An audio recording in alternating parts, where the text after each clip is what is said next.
déédé ìwòyí o, ìròyìn lérèfé ni mo mú wá sí etí ìgbọ́-yín láti ẹnu ọmọ yín kan náà, ìyáàfin Lydia Ọbọ́falẹ́yẹ. Ìlúmọ̀ọ́ká elétò ìlera tí ó tún jẹ́ dókítà oníṣègùn òyìnbó Dókítà Chinonso Egbenba tí àwọn ènìyàn tún mọ̀ sí Aproko dókítà ti kìlọ̀ gidigidi fún àwọn ọmọ orílẹ̀-èdè Nàìjíríà láti yẹra fún jíjẹ tòmátò tí ó ti rà tàbí bàjẹ́ àti gbogbo oúnjẹ tí kòkòrò ti wọnú rẹ̀ bíi ata ẹ̀sà. Ó wá fi kún ọ̀rọ̀ rẹ̀ wípé gbogbo àwọn irú oúnjẹ yìí ni ó lè ṣe àkóbá fún ìlera ara ọmọ ènìyàn nítorí pé àwọn kòkòrò tí ó wà nínú oúnjẹ tí ó ti rà tàbí bàjẹ́ yìí ti fi májèlé sínú wọn. Ẹ̀kúnrẹ́rẹ́ ìròyìn eléyìí náà wà nínú ìwé ìròyìn Punch. Iléeṣẹ́ Nigerian Navy Shipping (NNS) Delta ti ìlú Warri ti fi ẹ̀rín pa ẹ̀kẹ́ àwọn opó tí ó tó 300 sí àwọn akọni wọn ṣubú lójú ìjà àti àwọn ará ìlú káàkiri ìpínlẹ̀ Delta ní òpin ọ̀sẹ̀ nípa fífún wọn ní owó, ẹ̀bùn, oúnjẹ àti àwọn nǹkan mìíràn láti fi ṣe àmì àjọyọ̀ wípé iléeṣẹ́ wọn pé 70 ọdún 70th. Ayẹyẹ náà wáyé ní pápá yíyan-bí-ológun ọgbà ilé-iṣẹ́ wọn èyí tí ó gba àlejò àwọn ènìyàn jàǹkàn-jàǹkàn bíi olórí àwọn ológun àti àwọn òṣìṣẹ́ elétò ààbò mìíràn, àwọn ọ̀gá-lọ́gàá níléeṣẹ́ elétò ààbò àti ti ológun tí wọ́n ti fẹ̀yìntì ní ìpínlẹ̀ náà. Ẹ̀kúnrẹ́rẹ́ ìròyìn eléyìí náà wà nínú ìwé ìròyìn This Day. Iléeṣẹ́ Nigeria Immigration Service (NIS) ti kìlọ̀ gidigidi fún àwọn ọmọ ilẹ̀ Nàìjíríà lórí ìwà jìbìtì tí ó fi ìgbà gbogbo pọ̀ sí èyí tí àwọn ẹgbẹ̀lẹ́gbẹ̀ lájọ-lájọ gbé síta kiri láti fi tan àwọn ènìyàn jẹ nípa pé wọ́n fẹ́ lọ sí ilẹ̀ òkèèrè fún ìgbé ayé tuntun.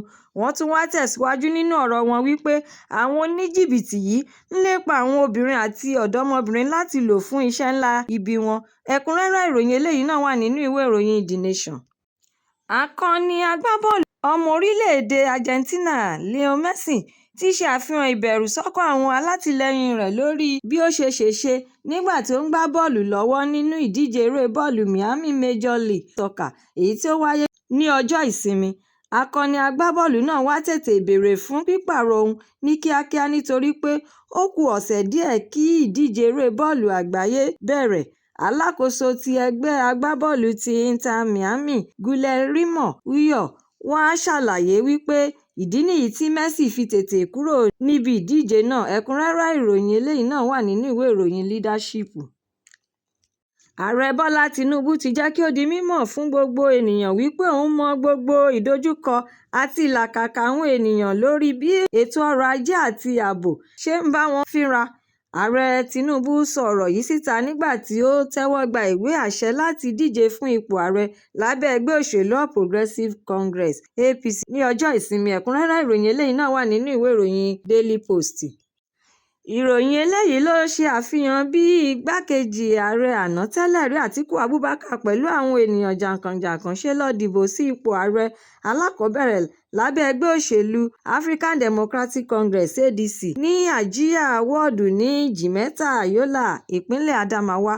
Ó wá ṣàpèjúwe ìgbésẹ̀ ìdìbò alákọ̀ọ́bẹ̀rẹ̀ yìí gẹ́gẹ́ bí ìgbésẹ̀ pàtàkì tí ẹgbẹ́ ń gbé láti rí i pé ilẹ̀ Nàìjíríà padà bọ̀ sípò àti ìfihàn ìlàkàkà gbogbo ẹgbẹ́ òṣèlú fún ìdàgbàsókè orílẹ̀-èdè Nàìjíríà lápapọ̀. Ẹ̀kúnrẹ́rẹ́ ìròyìn eléyìí náà wà nínú ìwé ìròyìn The Guardian.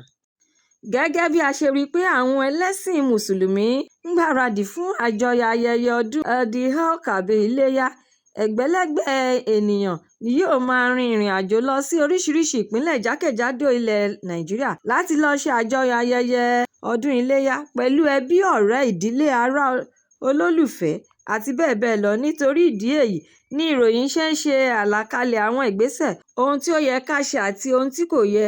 Àwọn ìgbésẹ̀ tí ó yẹ ká gbé tàbí tí kò yẹ ká gbé ni pé kí a ṣọ́ra fún ìrìn-àjò alẹ́, lílo ilé-iṣẹ́ tí gbogbo ènìyàn mọ̀, sísọ gbogbo ibi tí a bá wà fún àwọn olólùfẹ́ wa, mímọ bí ètò ààbò ṣe rí kí a tó bẹ́ sọ́nà. Ẹ̀kúnrẹ́rẹ́ ìròyìn eléyìí náà wà nínú ìwé ìròyìn Nigeria Tribune Online.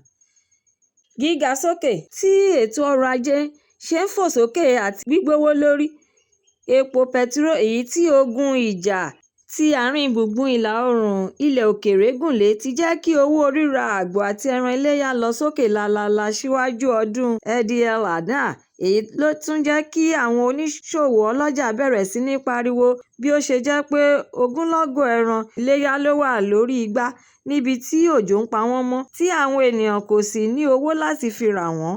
Ní ọjọ́ Ẹtì ní agbègbè Kara lọ́nà òpópónà ibodè Lagos-Ògùn ní gúúsù ìwọ̀-oòrùn ilẹ̀ Nàìjíríà. Ẹ̀kúnrẹ́rẹ́ ìròyìn eléyìí náà wà nínú ìwé ìròyìn Vanguard.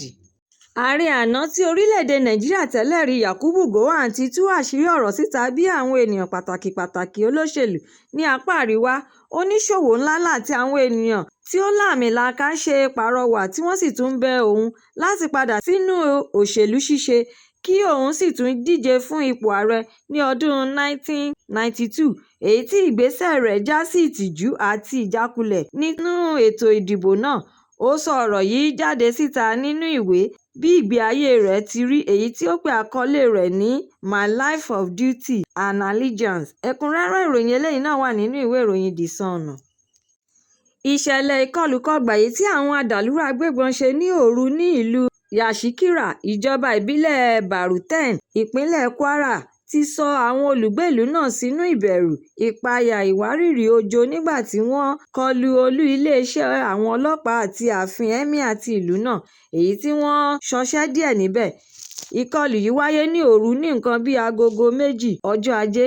Ẹni tí ìṣẹ̀lẹ̀ náà ṣojú rẹ̀ ṣàlàyé bí àwọn olùgbé ìlú náà ṣe sálọ sínú igbó nígbà tí wọ́n ń gbọ́ ìró ìbọn ní kíkankíkan, ṣùgbọ́n àwọn adàlúrú agbébọn sì tún rí àwọn ènìyàn 10 jí kó sálọ sí ibi tí ẹnikẹ́ni kò mọ̀ rárá. Ẹ̀kúnrẹ́rẹ́ ìròyìn eléyìí náà wà nínú ìwé ìròyìn Daily Trust. Ìròyìn lérèfé tòní kò ní jù báyìí lọ nítorí pé kí n lọ bẹ̀ oge. Ẹ tún pàdé mi fún àkọ́tún ìròyìn lérèfé mìíràn láṣẹ Èdùmàrè.